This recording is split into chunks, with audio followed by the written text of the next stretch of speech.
¿Cómo les va? Hoy vamos a ver en nuestra clase temas de equidad y justicia en planificación urbana. Y la clase de hoy está muy relacionada con la clase que vimos, la clase pasada, donde vimos accesibilidad. Acuérdense que este puede ser un indicador de equidad y que está muy orientado a los ODS para todo este tema de comunidades y ciudades sostenibles. Y entonces, yo les pregunto primero, arranquemos como con lo obvio, con lo básico. ¿Ustedes qué me dicen? ¿Qué es algo justo? ¿Qué es justo para ustedes?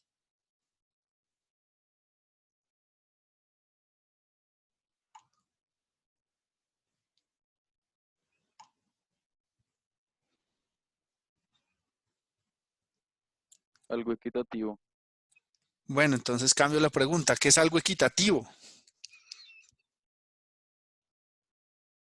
un bien o servicio que se proporciona de igual manera. Entonces Algo que ya, espera, tú dices, Alejandro dice que algo igual. ¿Quién más iba a hablar?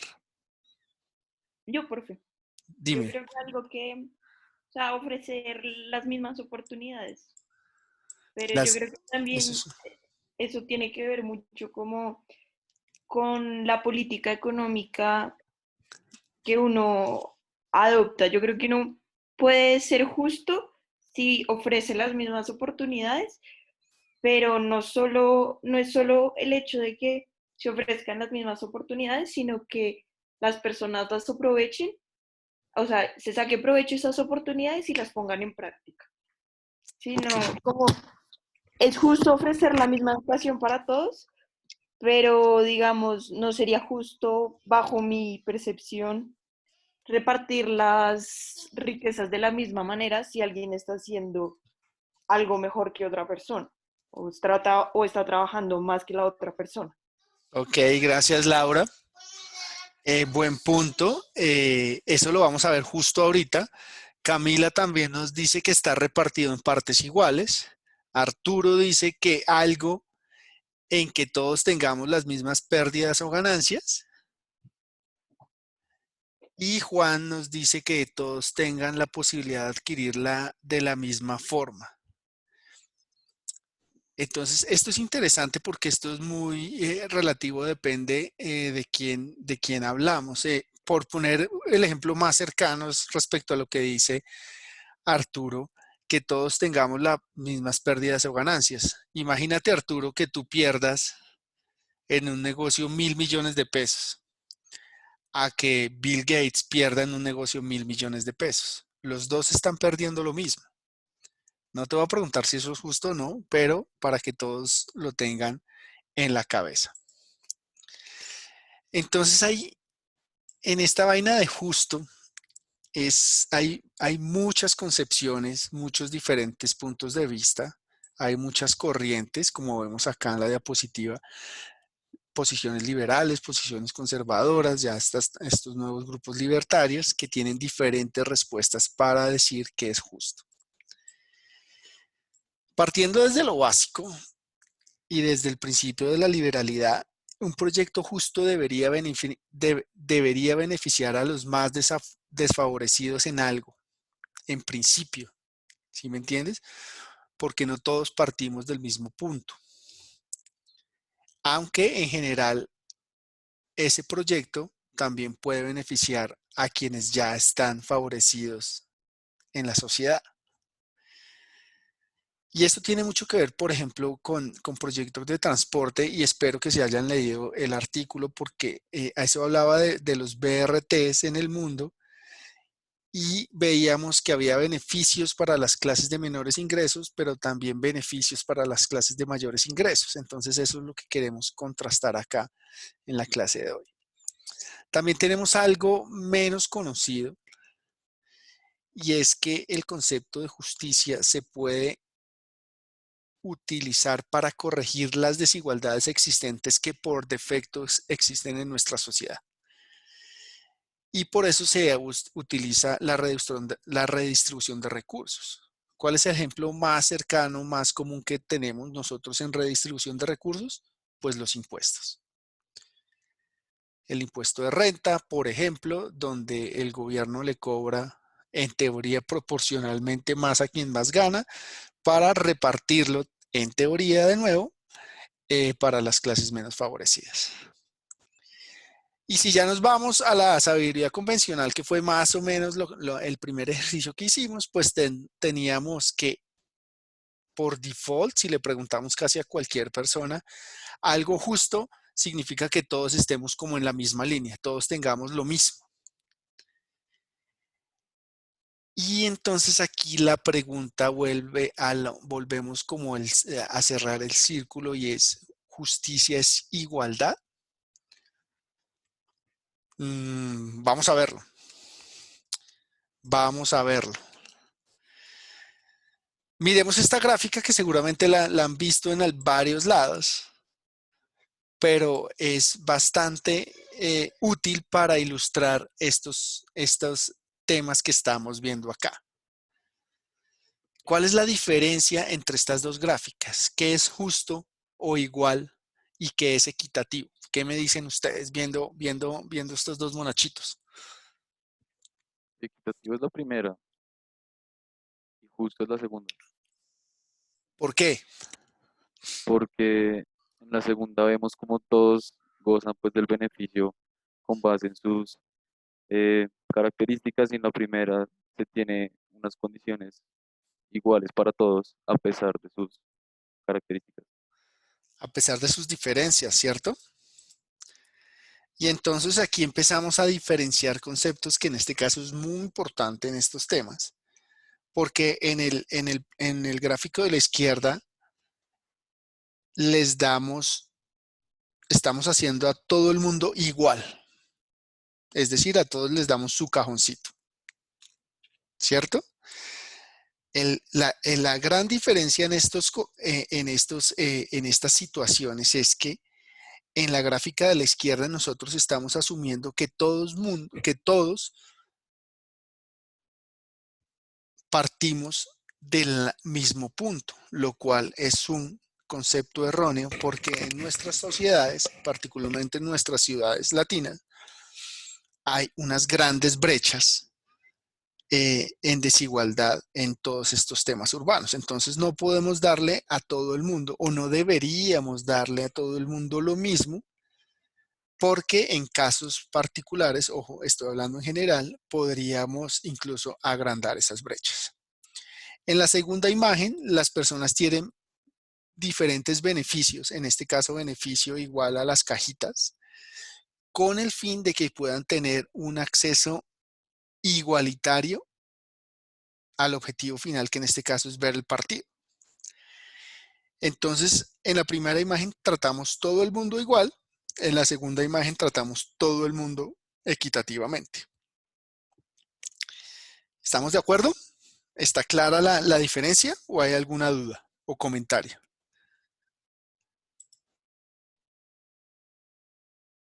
Bueno, ese silencio me indica que no.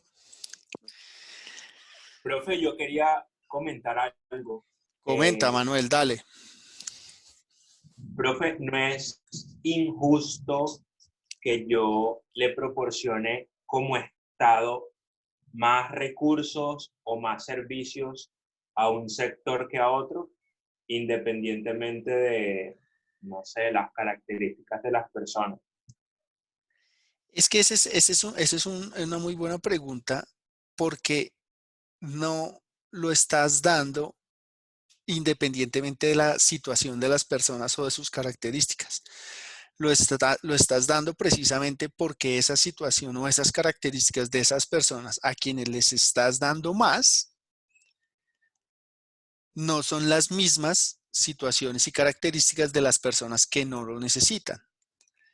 ¿Por qué? Porque tu fin último es, en este caso, que todos vean el partido. ¿De acuerdo? Si tu fin último es que todos vean el partido, hay gente que está más desfavorecida para poder ver el partido, entonces podrías reconducir esos recursos para dejar a todo el mundo en igualdad de acceso a ver el partido en este caso. ¿Cómo lo extrapolamos? Por ejemplo, lo que vimos la clase pasada, accesibilidad al empleo con todas las salvaguardas que también vimos la clase pasada. Si hay gente que por su situación no puede acceder a un sistema de transporte o a una movilidad que lo pueda llevar a su trabajo, y hay otras que sí, ¿por qué no reconducir parte de esos recursos a permitir que esas personas que no pueden acceder al transporte público lo puedan hacer? ¿Sí me explico? ¿O no, Sí, de Manuel? acuerdo. Sí, ¿Vale? de acuerdo. Y eso aplica para todo. Por ejemplo, en este tema, en esta coyuntura actual, donde el gobierno distrital y el gobierno nacional dan ayudas en forma de dinero de mercado a personas. A mí particularmente no me ha llegado ninguna ayuda o ningún mercado de esos, porque afortunadamente yo, si me lo dan bien, pero no lo necesito. Hay gente que tiene unas necesidades mucho más grandes y a lo cual esa pequeña ayuda podría hacer la gran diferencia en sobrevivir. Estoy poniéndome un poco dramático, pero la idea es esa.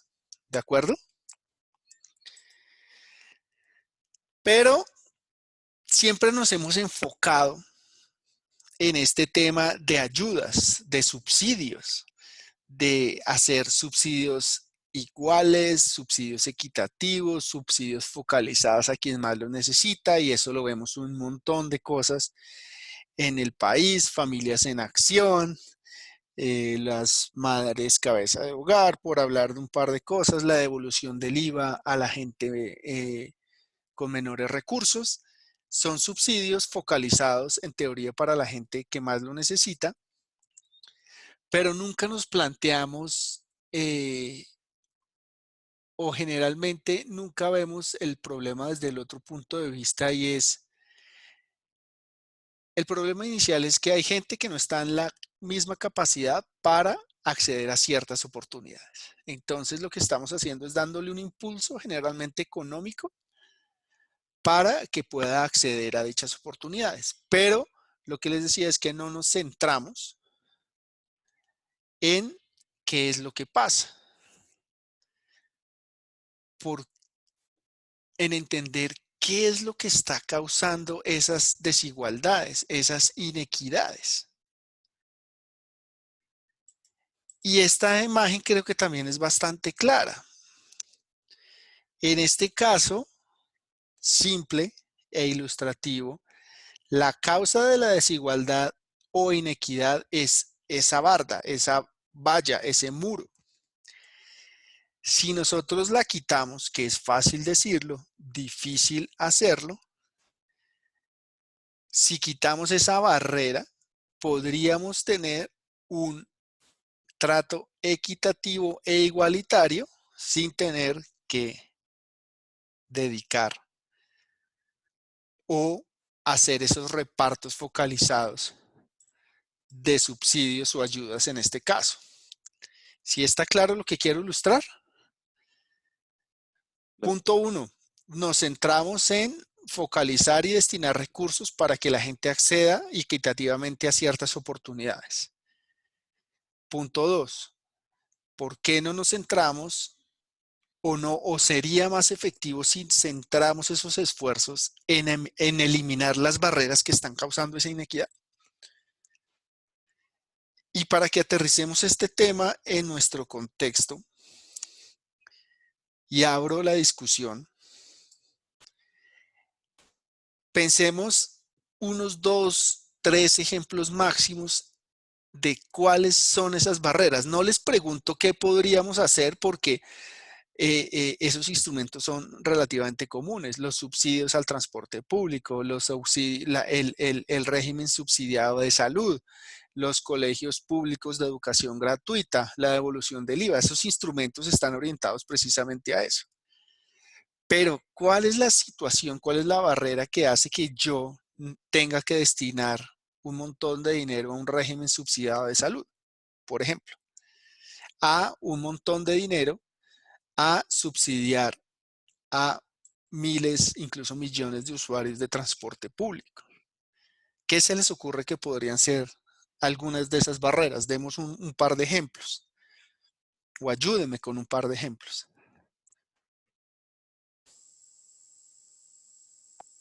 La corrupción, Algo más concreto en nuestro curso de transporte, urban planning, todo esto. El desempleo. El desempleo.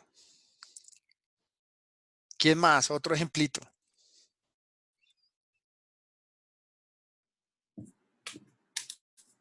marginar a las personas a la periferia de la ciudad. ¿Esa es una barrera, dices? No, termina siendo una consecuencia Más bien, ¿no? de, Parece que sí. de una mala planificación de ciudad, pues. Por eso, algo muy puntual, una frase cortita, una palabra que sea una barrera en estos temas de movilidad urbana, por ejemplo. No es fácil porque estamos muy acostumbrados a pensar hacia el otro lado. La desigualdad. Sí, pero algo más específico.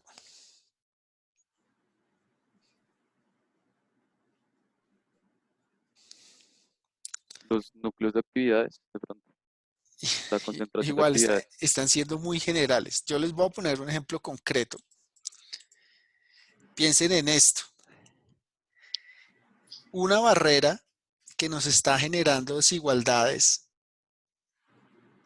por ejemplo, en el acceso al trabajo, pensemos en la clase anterior, es el alto costo relativo del transporte. ¿Y por qué lo pongo relativo? Acuérdense lo que hablamos, es porque muchos hogares de bajos recursos se gastan un montón de dinero relativo a su ingreso en poder transportarse. Aquí les muestro estos dos mapas que son resultados de un artículo que ya publicamos hace un par de años, donde está el índice de asequibilidad, Affordability Index, donde estos números que vemos acá es el porcentaje medio que cada hogar se gasta en transportarse respecto a su ingreso. Y aquí proponíamos dos escenarios de accesibilidad. Entonces, ¿qué vemos en estos mapas? Que las zonas periféricas, ¿cierto? Son las zonas más oscuras, ¿cierto? Sí, claro. Y quien vive en las zonas periféricas, las personas de menores recursos que, como vemos en estos datos, se pueden gastar hasta un cuarto de su dinero moviéndose. Imagínense que ustedes de su mesada, de su sueldo, se gasten un cuarto de eso solo para moverse. Eso es un montón de dinero. Mientras que las personas que viven acá se pueden gastar el 2%, 3%. Entonces, les pongo un ejemplo y esta es una barrera particular y es el alto costo para la gente de menores ingresos del transporte. Eso se convierte en una barrera porque yo tengo que destinar mis escasos recursos a moverme para poder participar en la actividad que a su vez me genera recursos para vivir.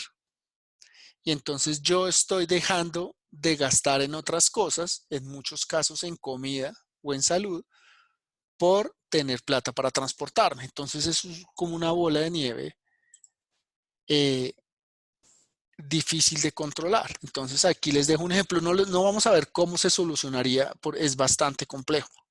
Y aquí ya nos quedaríamos toda la clase. Les quiero dejar la espinita para que pensemos esas barreras, piensen en otras barreras que hacen que nuestras ciudades sean tan desiguales. Pero aunque no lo vamos a solucionar, sí quiero hacer aquí un par de minutos de discusión de cómo las podríamos eliminar. Centrémonos en este ejemplo particular para que no que nuestra imaginación no vuele tanto. ¿Qué harían ustedes? Con algo concreto. No hagamos respuestas de políticos.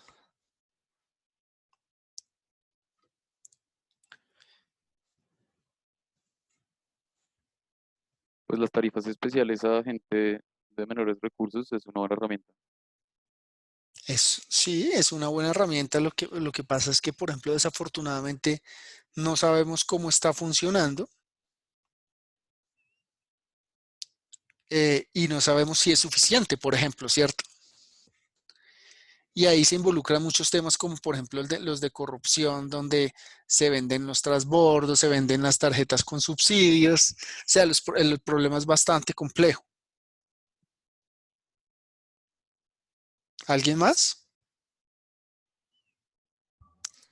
Descuento por grupo de pasajes que se compre. Digamos que si se compran todos los del mes, ya haya un descuento, se le descuente, sea más barato que comprarlos de una semana. Eso es un punto interesante, Arturo, que tú nombras y generalmente eso funciona en Europa donde tú compras el abono del mes o el abono del año. Pero imagínate que aquí hay muchísima gente que vive al día, que lo que produce en el día se lo gasta en el día. ¿Cómo vamos a pedirle a esas personas que se gasten, no sé, 80.000 pesos al mes si se ganan 10.000 pesos cada día? No estoy diciendo que sea una mala idea, sino que es que pensemos en ideas que acá, que, que estén pendientes que tengan en cuenta nuestro contexto, lo cual es No, bastante difícil, es muy difícil.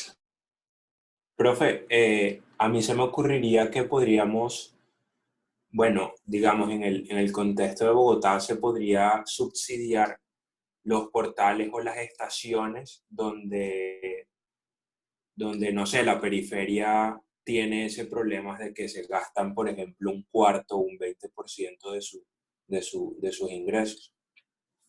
Con esta información que tú nos das. Sí, sí, tienes razón. Lo que quiero es que por un momento, Juliet está por ahí. Sí, Juliet, señor. Juliet, tú que trabajas en la secretaría, por ejemplo, no sé si sepas, no sé si trabajes en esta área, creo que ya me dijiste alguna vez. Por ejemplo, ¿se piensan en algunos de estos tipos de políticas? ¿O cómo es la cosa? Pues no estoy como en este tema, pero sí sé que pues, hay un área como solo de parte tarifaria y como políticas de, de este tipo. Eh, Creo que mucho lo que se piensa es como, no sé, integración tarifaria, cuando entren otros modos de transporte, como y Con que el haya una metro y tarifa esto, plana. ¿no? Exacto. Como que y para los transbordos y todo eso haya pues una tarifa plana siempre, que cueste lo mismo, no sé, a una mayor distancia que me siga costando lo mismo podría Sí, ser. independientemente del tiempo y longitud de viaje que sea, porque no sé si han visto ustedes o conocen que en muchos lugares, en el metro de Londres, por ejemplo, en el metro de París, en el metro de Madrid, entre más lejos viajes, más caro es el pasaje. Aquí poner una política de ese tipo sería loquísimo porque quien más lejos viaja es la gente que más necesita el dinero. Entonces, por eso digo que es importantísimo tener en cuenta cuáles son los problemas y el contexto local para tener una posible idea y además que esto ni siquiera, este tipo de eliminación de barreras, incluso tiene que ver con escalas mucho más altas que las de la ciudad, políticas de país, y tampoco se solucionarían en una administración, sino que tiene que haber una política continuada orientada a eliminar esas barreras. Con esto les quiero decir que es importante tener en cuenta esto, así se trabaje desde el otro lado, pero se podría empezar a trabajar directamente a eliminar las barreras que están creando la desigualdad de nuestras ciudades. en todas sus dimensiones. Pero sigamos. Y entonces, para tratar de, como queremos mitigar o cerrar las brechas de desigualdad en nuestras ciudades, primero tenemos que conocer algunos indicadores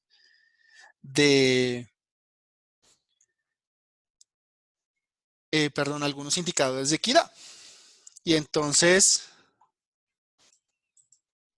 aquí tenemos, les voy a contar 3 y vamos a ver 2 que son muy fáciles. Tenemos uno que es equidad horizontal y ya vamos a ver ejemplos con la cual podemos medir igualdad. Tenemos la equidad vertical, que se podría ver como justicia social o inclusión social.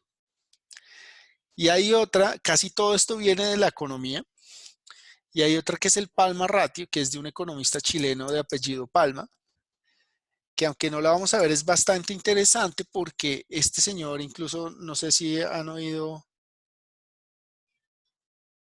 de varios economistas famosos como Paul, se me fue el apellido, Premio Nobel de Economía, bueno, se los quedo debiendo, donde este Palma Ratio, lo que dice es que critica un poco estos 2 índices anteriores, y este Palma Ratio lo que nos mide es también en ingreso, en este caso todos miden ingreso, después nosotros los adaptamos a nuestros temas y es, yo tengo que comparar el decil más alto versus los 4 deciles más bajos, porque este señor probó que los que están en la mitad, los deciles que están en la mitad, casi siempre tienen la mitad de la riqueza de un país o de una ciudad. Y entonces, al comparar yo el decil más alto, la riqueza concentrada en el decil más alto, con la riqueza concentrada en los 4 deciles más bajos, yo puedo tener un indicador de distribución de la riqueza mucho más claro. Paul Krugman, gracias Laura. Es Paul Krugman, que también tiene un trabajo con este señor Palma. Y nosotros también tenemos una publicación donde usamos el Palma Ratio y nos dan algunas cosas bastante interesantes. Sí, Santiago, gracias también, Paul Krugman. Pero vámonos con nuestra primera definición, que es la equidad horizontal. Como veíamos, equidad horizontal o igualdad, la teoría es ver si en el tratamiento X se está tratando a todos por igual.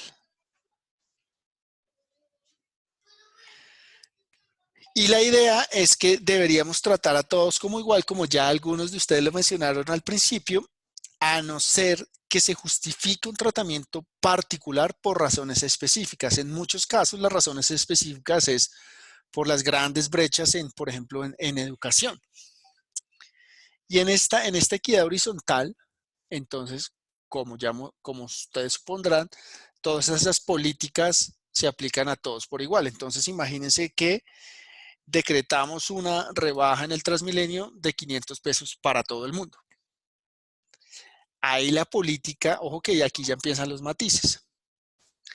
Aquí la política, aunque vean que quien quiera que use el Transmilenio pagará 500 pesos menos, ¿quiénes son los mayores usuarios de Transmilenio? Entonces empezamos a ver esos matices de las políticas. Y entonces aquí también en teoría los gastos públicos y en este caso cargas deberían ser iguales también para todo el mundo, pero eso es más difícil. Y también la calidad de ese servicio debería ser el mismo para todos los grupos, que generalmente tampoco pasa.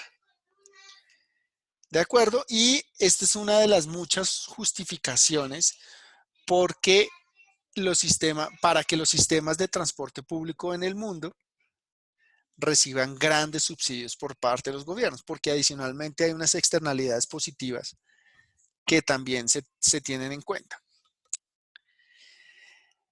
Y también, en teoría, todos deberíamos pagar lo mismo, repito, a menos con ese disclaimer, que haya algo específicamente y justificado que nos diga lo contrario.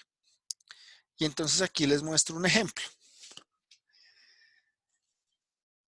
El ejemplo es, ejemplo barra pregunta. Con lo que vimos la clase pasada, yo les pregunto así a priori, ¿la accesibilidad al empleo en Bogotá está uniformemente distribuida en toda la ciudad? No. Seguramente no, ¿de acuerdo? Y aquí tengo un grafiquito para ilustrar esto. Este es de un paper ya que publicamos también hace rato, donde no sé si les suena, espero que sí, las curvas de Lorenz y el índice Gini. Acuérdense que el índice Gini es el índice más utilizado para medir la concentración de la riqueza y varía entre 0 y 1, donde 0 es la igualdad perfecta, 1 es que una sola persona tiene toda la riqueza y esa igualdad perfecta se representa por esta línea a 45 grados. ¿Cómo la puedo leer?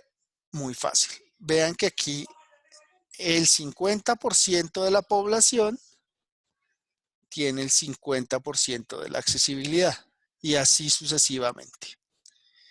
Ahí estamos diciendo que todos están recibiendo la misma accesibilidad en este caso, en la misma proporción.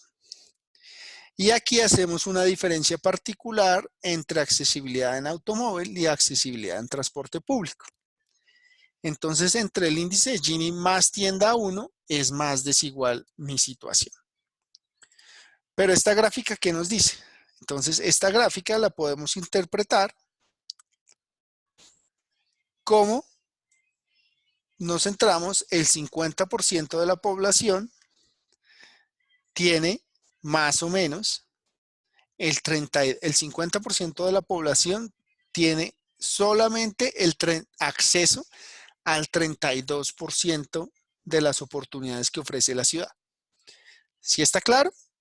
¿Sí está claro cómo interpretar? Si nos vamos aquí, nos vamos en esta misma línea y estamos aquí en automóvil, esto significa que ese 50% de la población solamente podría acceder al 32% de las oportunidades que hay en la ciudad. Entonces, entre más cóncavas sean esas curvas, significa que la desigualdad es mayor. Y aquí, como ven, estoy tratando, aquí en el eje X tengo a toda la población metida independientemente de sus características y estoy viendo cómo se distribuye esa accesibilidad entre todos. ¿Está claro cómo funciona? ¿O qué es lo que quiere decir? Si ustedes buscan en internet índice de Gini o curvas de Lorenz, les van a salir 1000 millones de referencias de cómo poder sacar estas curvitas muy fácilmente. ¿Vale? ¿Qué es falso, Manuel? O no sé de qué están hablando, me perdí en el chat. No, Bueno. profe, tú habías dicho que la accesibilidad es uniforme en Ah, Bogotá vale, y vale, yo creo que vale. es falso. Listo. Y tenemos por el otro lado la equidad vertical. Entonces, recuerden que la accesibilidad horizontal es igualdad. Queremos ver si todos están recibiendo el mismo acceso. Aquí ya nos metemos en algo más progresivo, de acuerdo a los diferentes grupos. Generalmente es de acuerdo al grupo de ingreso. ¿Por qué? Porque aquí ya estamos teniendo las condiciones particulares de cada segmento de la población. Entonces, la idea es que como los hogares de bajos ingresos pagan proporcionalmente mucho más por movilizarse que sus contrapartes de altos ingresos, su accesibilidad se ve perjudicada por ese tema, por ejemplo. Entonces, lo que se quiere con estas políticas de equidad vertical es que los más desfavorecidos paguen algo menos, pero reciban muchos más beneficios. ¿De acuerdo? Y aquí les pongo dos ejemplos clarísimos. Los subsidios por Sisbén, por ejemplo, aunque no es suficiente, es algo. O las viviendas tipo BIS o VIP, vivienda de interés social o vivienda de interés prioritario, que tienen subsidios del gobierno para personas que no pueden pagarse una vivienda completa. Es el punto que esa vivienda social esté disponible en ubicaciones accesibles es otro rollo que lo vamos a tratar más adelante, porque generalmente si una ubicación es accesible, el suelo es caro, la vivienda es cara, entonces los subsidios para, valga la redundancia, subsidiar esa vivienda no serán suficientes para atender a toda la población requerida. ¿De acuerdo? Y aquí hay otro poquito de carreta, donde entonces, viendo cómo estamos segmentando a la población por grupos, por grupos de ingreso, vamos a darles beneficios diferenciales y cargas diferenciales de acuerdo a sus características. Entonces, deberíamos diseñar y planificar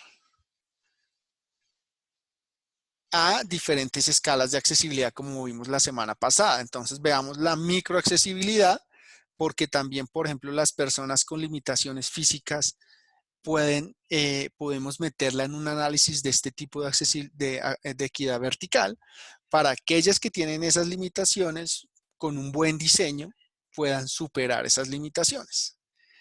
Ofrecer servicios especiales y mejoras de acceso básico, tratando de favorecer, por ejemplo, los viajes indispensables. Un viaje indispensable es suficiente, es necesario, pero no suficiente, por ejemplo, el viaje al trabajo, porque en el trabajo consiguen la mayor fuente de ingresos. Es importante tener en cuenta también los otros modos que ayudan a complementar una buena calidad de vida, los otros viajes, perdón. Y entonces yo vuelvo y les hago una pregunta.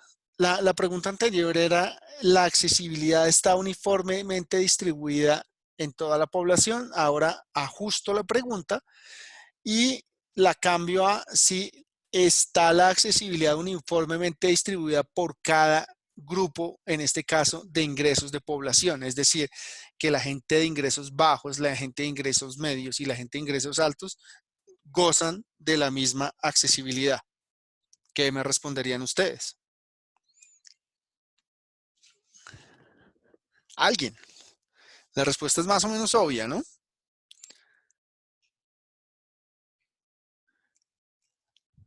¿Ninguno? ¿Se les fue el internet?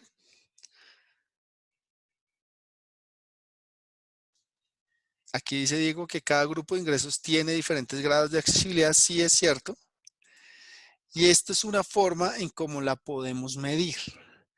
Esta es una pseudo curva de Lorenz, donde solo agrupamos en deciles la población, pero aquí ya vemos en el eje Y los valores brutos de accesibilidad para este ejercicio particular. Entonces vean, aquí vemos dos ejemplos, de nuevo, accesibilidad en carro, accesibilidad en Transmilenio en este caso. Y estos resultados muestran que la accesibilidad en automóvil, el grupo más rico, tiene una distribución uniforme. ¿Qué significa una distribución uniforme? Que sigue más o menos una línea recta con pendiente 1. Eso significa que mi grupo de altos ingresos en accesibilidad a carro, si ven la línea continua negra, tiene una accesibilidad más o menos uniformemente distribuida. ¿De acuerdo?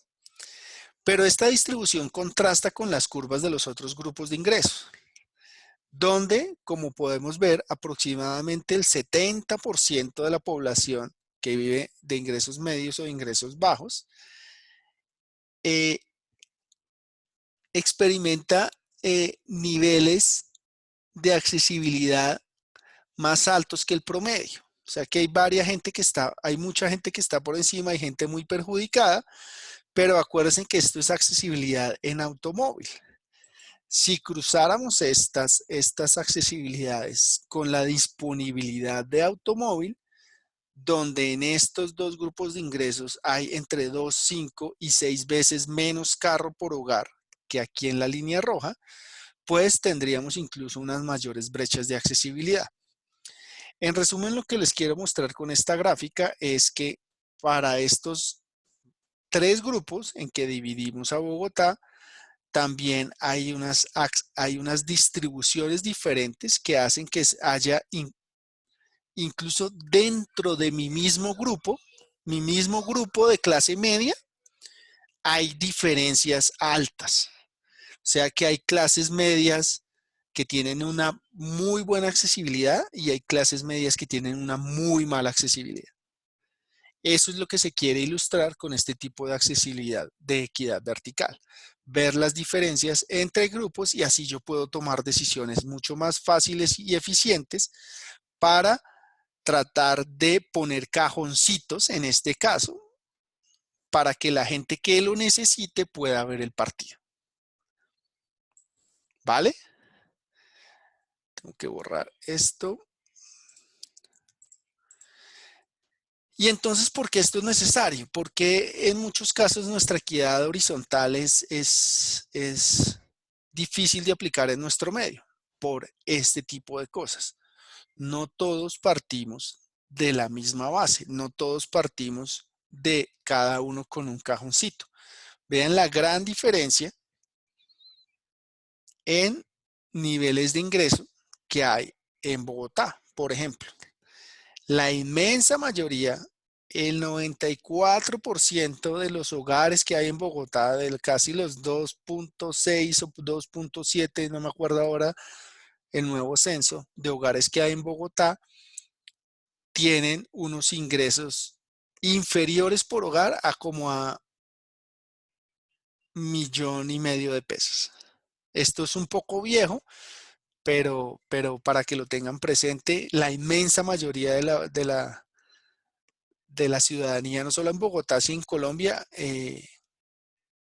no tiene ingresos muy altos. Entonces aquí partimos que no todos podamos darle el mismo cajoncito.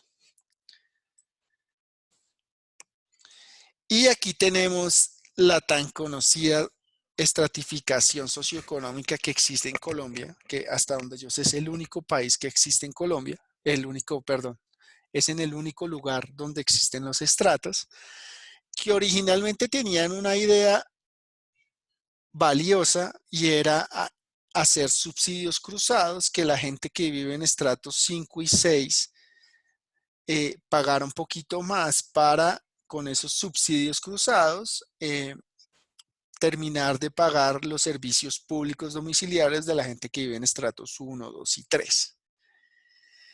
Desafortunadamente, eso se convirtió en barreras, o eso hizo visible las barreras, las grandes brechas de desigualdad que hay en la ciudad, y como podemos ver, el estrato 6 y el estrato 5, los colores verde y naranja, es algo muy poquito que existe en la ciudad.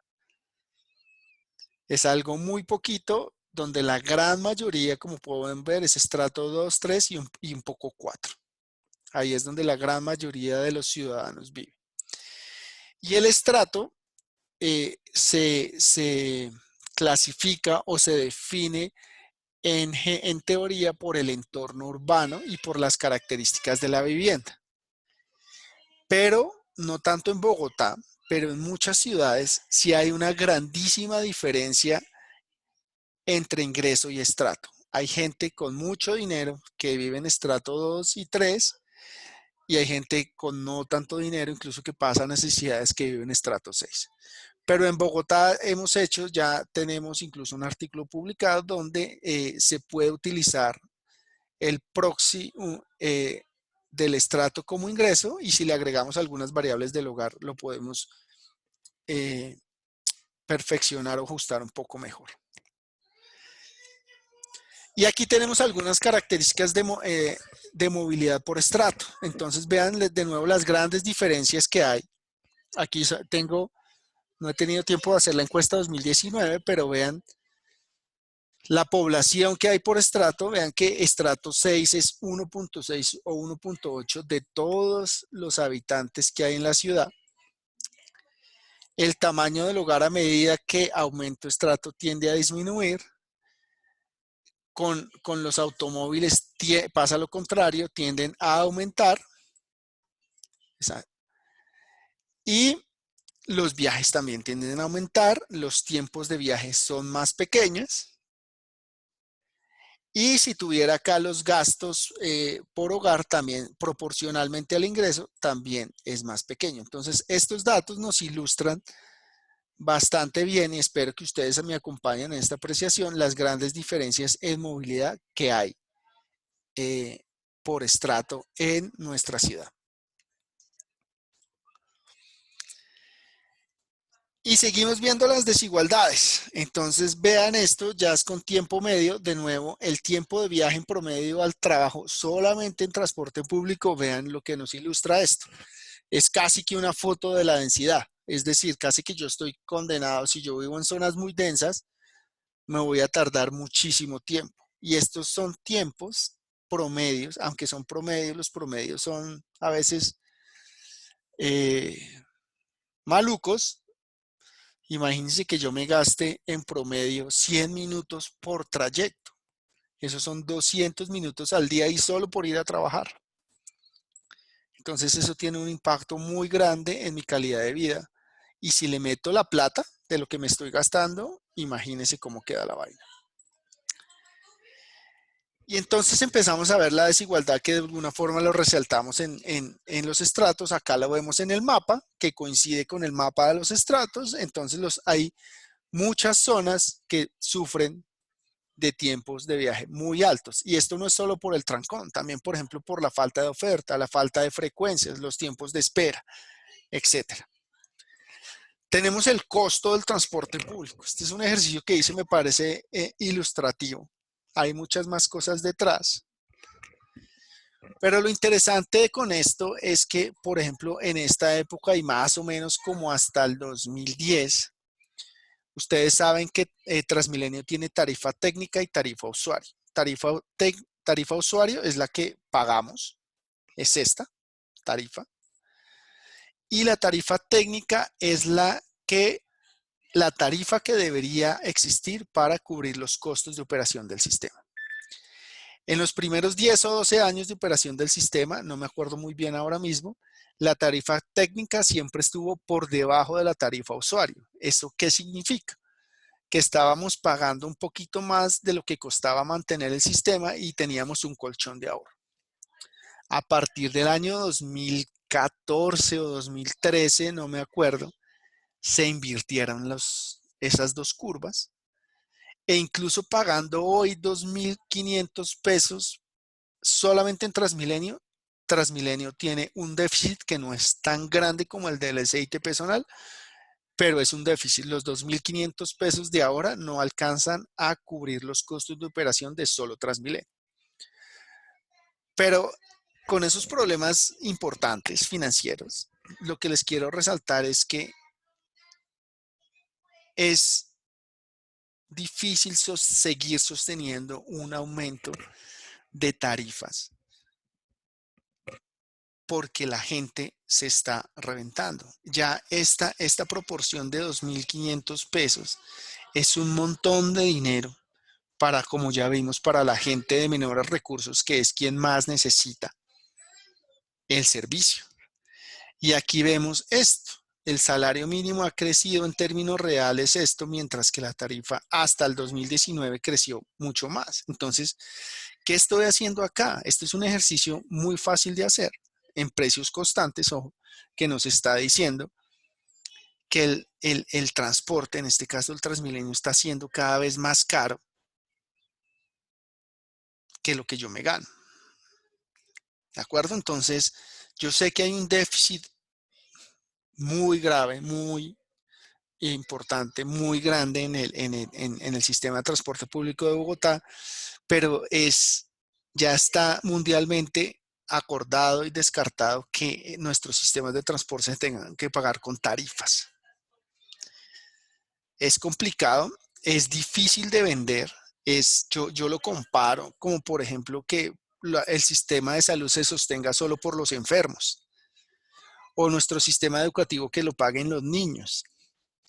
Más o menos es como yo comparo esto. ¿Por qué es más importante destinar recursos a colegios? Que ojo que es importante. ¿Por qué es más importante destinar dinero a la salud? Más importante que destinar dinero a esto, donde es algo que usan todos los ciudadanos y que tiene unos beneficios muy importantes que yo creo que no se cuantifican. ¿Cuánto es el beneficio que un usuario de transporte público le puede dar a la ciudad en vez de moverse en moto, por ejemplo? Esos son temas interesantes de discusión que ojalá tuviéramos tiempo para hacerlo. Pero solo se los dejo para que le echemos una pensada. Y si quieren intervenir, pues por supuesto, adelante. Y esto tiene que ver con esto, lo que les mostraba al principio, el índice de asequibilidad. Vean esto, de nuevo, este mapa casi que es calcado con los tiempos de viaje y con las densidades poblacionales. De nuevo, soy pobre y vivo lejos. Vivo en una zona de escasos recursos, vivo en una zona muy densa, vivo en zonas donde no hay suficientes vías de acceso, donde no hay oferta suficiente de transporte público, donde no hay espacio público, el espacio público necesario, donde no hay parques, donde no hay colegios, donde no hay hospitales y donde no hay empleo. Entonces, eso nos está creando un problema grave de equidad en nuestra ciudad. Y esto que casi que se traslada a Buenos Aires, Santiago de Chile es incluso más desigual que Bogotá. Barranquilla, Medellín, Cali, Bucaramanga, todos tenemos situaciones similares. Y eso ya vimos la parte de movilidad y ahora quiero mostrarles como el desajuste espacial de esta vaina. Entonces empezamos como los empleos de baja cualificación y en nuestra ciudad los empleos informales. Esas personas son quienes las estamos expulsando de Bogotá. Las estamos mandando a Soacha, las estamos mandando a Madrid, a Mosquera. ¿Por qué las estamos mandando allá? Porque es el único lugar o son los únicos lugares donde se pueden permitir un arriendo o una vivienda. Ya dentro de Bogotá se ha vuelto tan caro que muchas familias no pueden pagarse una vivienda dentro de la ciudad. ¿Y qué pasa cuando expulso a esa población más vulnerable? La estoy condenando a desplazamientos más largos en un sistema de transporte deficiente y eso incluso les reduce mucho la probabilidad de encontrar un empleo mejor o incluso un empleo formal o incluso de mantener su propio empleo. Hay varios estudios que relacionan muy bien el acceso al transporte con la posibilidad de conseguir un buen trabajo. Tercer punto, el gran déficit de vivienda que hay en la ciudad, en el país.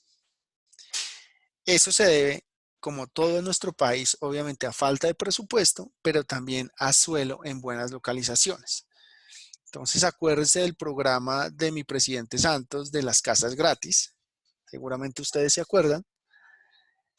¿Dónde hicieron las casas gratis? Yo les respondo, donde el suelo era barato. ¿Y dónde es barato el suelo? Ayúdenme ahí.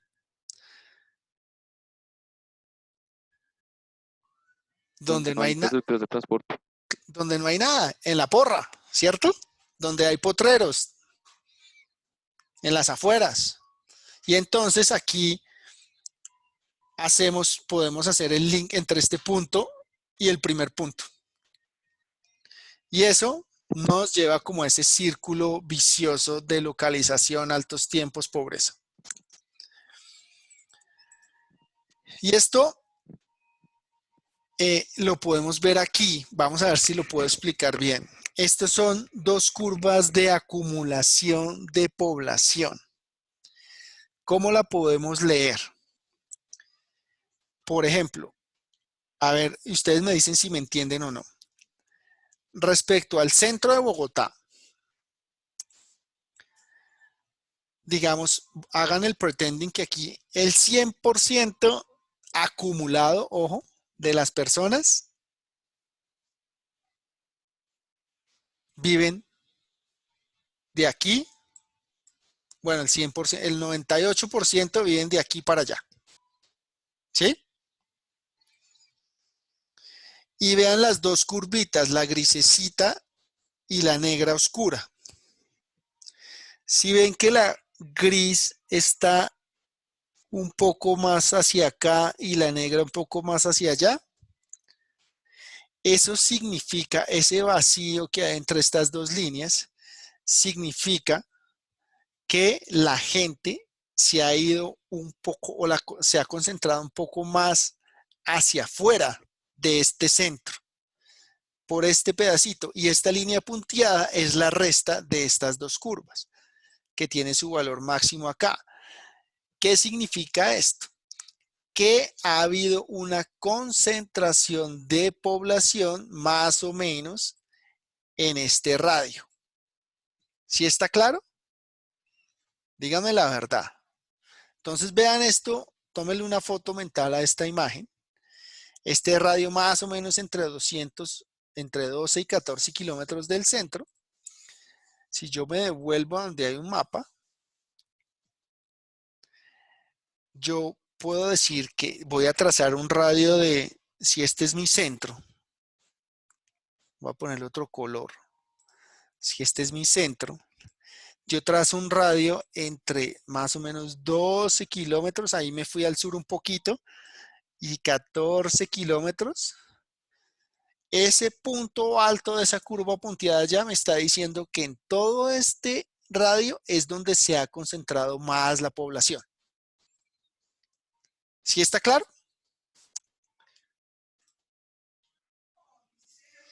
¿O no está claro? Bueno, espero que sí. Y aquí lo que hice fue esta curva punteada, lo que hice fue separarla por esos tres niveles de ingreso. Desafortunadamente aquí en esta curva de ingresos altos no hay suficientes datos, entonces por eso sale un poco raro. Pero lo que sí nos puede decir las otras dos curvas, en este caso la gente de menores ingresos, es que el 30%, este 30%, que es la diferencia entre las dos curvas, acuérdense de 2005-2010, se han movido un poco más lejos del centro que estamos suponiendo que es donde se concentran y donde trabajan todas esas personas. Entonces, este desequilibrio del territorio donde estoy expulsando a las personas de menores ingresos, pero estoy dejando los trabajos en el mismo lugar, está haciendo que la gente de menores recursos tenga que viajar más lejos para llegar al mismo lugar, con todo lo que eso implica. ¿De acuerdo? Me interrumpen cuando quieran, por favor. Los veo muy callados, más callados que si estuviéramos en el salón. Y entonces, por eso les pedí que miraran el paper de los BRTs, teniendo en cuenta este tipo de medidas que nos permiten evaluar diferentes grados de desequilibrio en localización, en costos, en tiempos. ¿Qué tipo de instrumentos, políticas, medidas, estrategias podríamos implementar para cerrar esta brecha en los términos que acabo de nombrar? Costo, localización, efectividad, seguimiento, evaluación. Y por eso les pregunto si cuando ustedes que ya van a salir, cuando Juliet sea subsecretaria de movilidad, cuando algunos de ustedes sea alcalde, o Juliet, o secretaria, perdón, ¿qué haríamos para que nuestros proyectos, por ejemplo, la segunda línea de metro, el tren del norte, Lagos de Torca, etcétera, etcétera, etcétera, que pasara en la Cámara el proyecto de área metropolitana de Bogotá. Hay muchas cosas, en fin, que podríamos tener en cuenta para que mejorar en nuestra ciudad algunas, para cerrar estas brechas. ¿Qué me dicen ustedes? Pero díganme algo. Que abarquen en lo que sea posible pues, la mayor cantidad de territorio sin incrementar drásticamente el precio del transporte, ¿no? Sí, pero Alejandro, El ideal. no suenas como a político, algo concreto. Pues imagínense que yo quiero que todos en Bogotá mejoren su calidad de vida. ¿Quién no?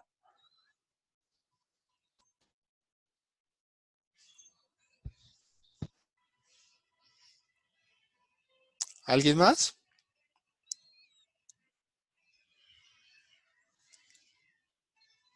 De a uno, por favor, que se nos satura la banda. Pues es que, ¿si me escuchan? Sí. Sí, señor. Pues yo creo que las únicas políticas viables son políticas, bueno, no tan viables, son políticas restrictivas, porque a la larga, si yo implemento una línea de metro, lo único que hace es que los costos alrededor de la línea aumentan y la gente aún se desplaza aún más, lo mismo que nos mostrabas con el ejemplo de Transmicable, de el incremento en los precios. Entonces la única solución, como que a mediano plazo, es que al implementar la infraestructura de transporte se congelen los precios, pero pues eso es algo que va muy en contra de la ley de oferta y la demanda. Sí, lo que pasa es que, por ejemplo, en ese caso que tú nombras, la ley de oferta y demanda funciona muy bien en mercados perfectos. Pero como espero que ya sospechen, en estos temas de movilidad y suelo y vivienda, el mercado tiene un montón de imperfecciones y un montón de elementos externos que lo distorsionan un montón. Por eso es que el gobierno tiene la obligación de regularlos para tratar de equilibrar de alguna forma en dichos mercados. Profe, yo quería, a mí me gustó mucho algo de lo que usted decía de que la movilidad tiene que ser como el sistema de salud que no solamente se paga con los enfermos, sino que es compensado con, digamos, eh, Sí, el solidario. régimen que no es Sí, subsidiado. Y pues así con todo, con el sistema educativo. Entonces yo, digamos que a mí me gustaría proponer, o pues en esa línea que tú abriste, de grabar a la movilidad, no sé, en carro particular, para brindarle, o sea, actualmente lo que se hace es coger el impuesto a la gasolina para invertirlo en vías, pero pues yo, en vez de invertirlo en vías, pues lo invierto en, no sé, en ciclorrutas para las personas más vulnerables, en transporte público pues, para subsidiar esas estaciones, están los barrios más vulnerables, cosas de ese tipo. ok, sí, tienes O sea, razón. Eso es un tema buscar muy una, interesante que incluso da para tesis y muy complejo a la vez, ¿no? sí, o sea, no me quedo solamente pues, con grabar lo de la gasolina, sino buscar una manera de que el transporte, no sé, de la highlight subsidia a los low, no sé. Sí, es interesante. En este caso, no sé si saben, Bogotá, no sé si Juliet también nos pueda contar que la ha visto últimamente muy callada. El proyecto de cobros por congestión en Bogotá se ha caído 3 veces en el Consejo.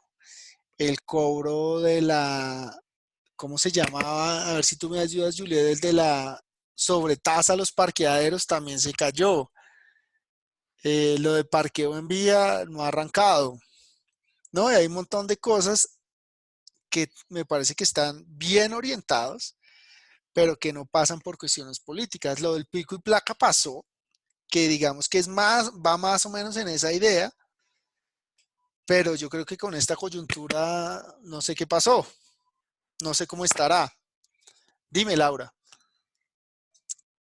Profe, yo tengo una pregunta. Digamos, si siempre pensamos en hacer todo un poco más equitativo, eh, favorecer, digamos, también a las clases que Menos menos favorecidas, sí. accesibilidad tienen. Eh, pero digamos, todos estos subsidios, el régimen subsidiado, los estratos, como tampoco olvidarnos, digamos, de la gente de estrato alto, que es la que permite que existan los subsidios. Sí, Porque, bueno, sí, es justo, o sea, yo encuentro que sí, es justo subsidiar y es justo que uno pague en la medida en la que gana, de acuerdo. pero hasta qué punto, digamos, o sea, no lo digo con el ánimo ni de ser clasista ni de generar una polémica, No, es interesante el debate. Estamos en quiero, clase y o para sea, eso son como las clases. No digo, te preocupes por eso. hasta qué punto realmente la vía a la que yo salgo o en la que, no sé, o sea, o en la que yo monto bicicleta o en la que va mi carro o en la que va mi bus, que no sé, que puede que quede en el norte o puede que quede en el nororiente, es menos importante que la de las personas en Soacha. ¿Sí me entiendes? O sea, mi pregunta es, ok, sí, yo estoy aportando y mis impuestos y mi estrato está pagando también los subsidios, pero ¿hasta qué punto yo debería solo favorecer a esa población que se ve marginada y no debería ver como también cosas buenas para mí cuando yo estoy aportando más? No, tienes toda la razón y es una apreciación justa, alejándonos de los conceptos que vimos acá, que tienen muchas personas en todos lados. Es algo importante saber y mostrar, por ejemplo, algo muy importante diciendo eso.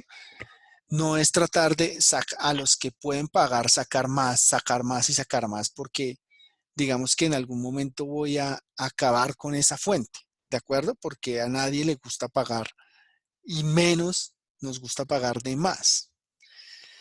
Ahí lo verdaderamente importante que en temas de movilidad existe, he visto ejemplos en el mundo es nosotros pagamos. Generalmente nosotros pagamos mucho más de lo que recibimos. Yo particularmente pago impuesto de renta, predial, rodamiento, etcétera. Pero un punto importante es que ver reflejada la inversión de ese dinero, que creo que es lo que más molesta a la gente, que pagan y pagan y pagan y no ven reflejado en un mejor servicio de cualquier cosa su dinero, en un mejor servicio, en una mejor política, en un mejor gobierno. Y en los casos de movilidad, como te decía, por ejemplo, el cobro por congestión en Estocolmo, hay varios estudios muy interesantes donde al principio le preguntaban a la gente, ¿usted está de acuerdo con cobrar por entrar al centro de Estocolmo? Y la mayoría dijo no. Después de implementado, cuando el gobierno hizo una estrategia bastante interesante de, primero, que todo el dinero recaudado se iba a invertir en mejorar el sistema de transporte, en mejorar el centro, en financiar bicicletas públicas, en arreglar los andenes, etcétera, etcétera. Cuando la gente vio eso, sumado con la disminución de tráfico y de congestión en el centro, los niveles de aceptabilidad en este caso particular, del congestion chart en Estocolmo, cada vez son más altos. Pues hasta la última publicación que leí, no sé cómo estará ahora. Pero eso de alguna forma, con eso intento responder tu pregunta de que estaríamos dispuestos a pagar con mayor gusto si nosotros sabemos en qué se está invirtiendo nuestra plata y si se está invirtiendo bien y si está teniendo algún beneficio en los demás, incluso en nuestro propio beneficio. ¿De acuerdo? No sé si te quedó claro. Sí, Bueno, sí. O más o sea, menos.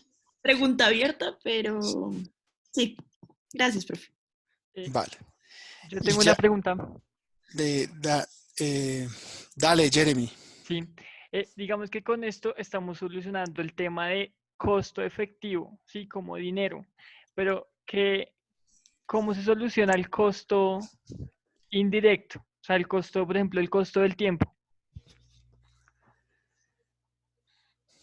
Lo que pasa es que el costo del tiempo es interesante porque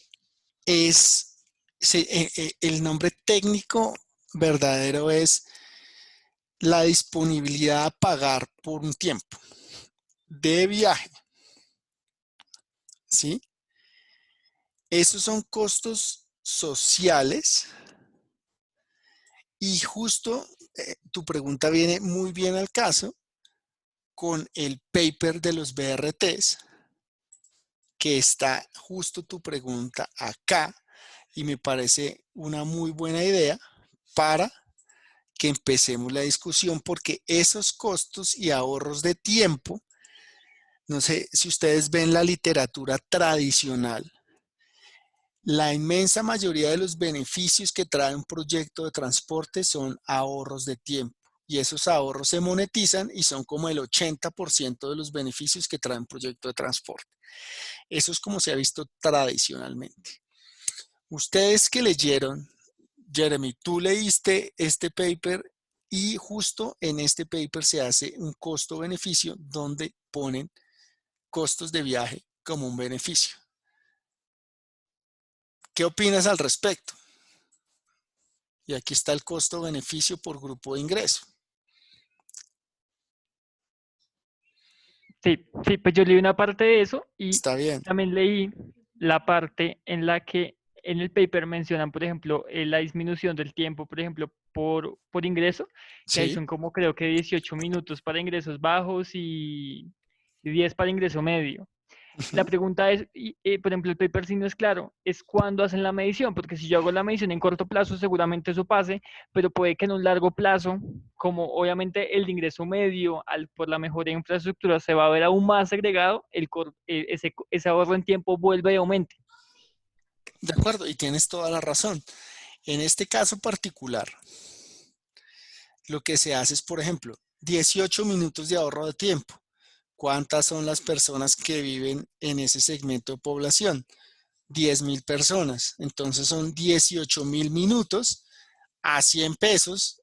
Son, ¿cuánto? 18.000 millones de pesos, no me acuerdo. Algo así. Y eso es lo que se pone acá. Lo que pasa es que ahí ya empiezan, a mí no me gusta mucho la evaluación costo-beneficio porque es algo muy simplista porque vemos que si está por encima de uno sirve, si no, no. Pero lo más importante de este tipo es ver qué está pasando dentro de esas barritas, que es lo que tú dices. Entonces, esos beneficios, por ejemplo, yo te pregunto, por ejemplo, Transmilenio, por dar unos órdenes de magnitud. 9,2 millones y medio de pasajeros al día y con la troncal de la 68 va a mover 3 millones, por decir algo. Y antes, si yo viajaba por la troncal de la 68, me demoraba 40 minutos y ahora me demoro 38. Si yo cojo esos 2 minutos y los multiplico por esos 500,000 pasajeros y los multiplico por 300 días al año, pues me va a dar un montón de plata. Y eso es lo que usualmente se suele meter como beneficio en un análisis costo-beneficio. Pero en la práctica, en la vida real, esa cantidad de dinero para que tú te ahorres 2 minutos al día, ¿tendría o no tendría sentido? ¿Me beneficiaría por pagar una tarifa más cara, por ejemplo? ¿Ustedes qué dicen?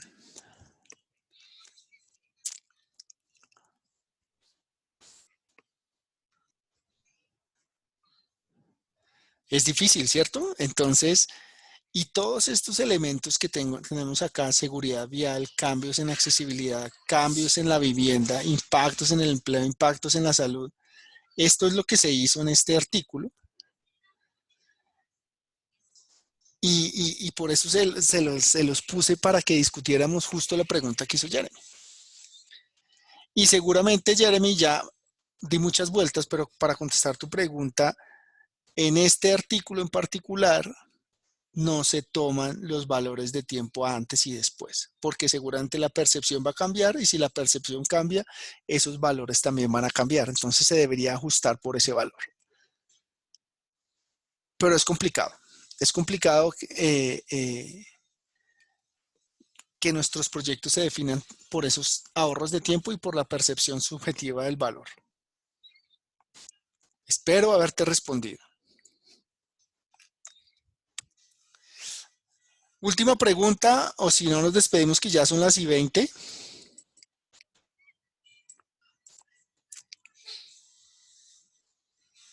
¿Alguien más que tenga algo que decir respecto a este paper? A mí se me surgió una duda más de un término, no supe a qué se referían a pesar del contexto. Era paratransit, no sé si se referían particularmente como a esos SITPs complementarios en el caso de Bogotá o es como un término general o como... Sí, buen punto. Generalmente eso causa confusión. Transit es transporte público en inglés de Estados Unidos. Así de fácil. Pero, ¿y el paratransit qué viene siendo? Paratransit es, por ejemplo, los visitaxis. ¿Informal, necesariamente? Sí, por eso es como los paramilitares, ¿sí me entiendes? Ok. Paratransit es algo similar, análogamente parecido. Algo informal que no está regulado y cabría en la definición de paratransit. Cuando vean también en inglés paratransit es cuando generalmente son esos transportes públicos de última milla que no están regulados y que surgen y casi siempre van a vivir ustedes de paratransit en ciudades en desarrollo.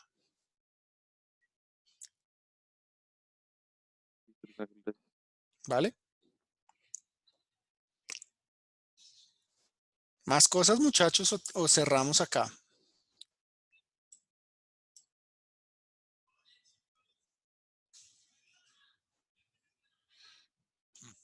Pues ese silencio no sé cómo interpretarlo, pero entonces lo dejamos acá. Muchas gracias por su atención, muchas gracias por la participación. Nos vemos la próxima clase.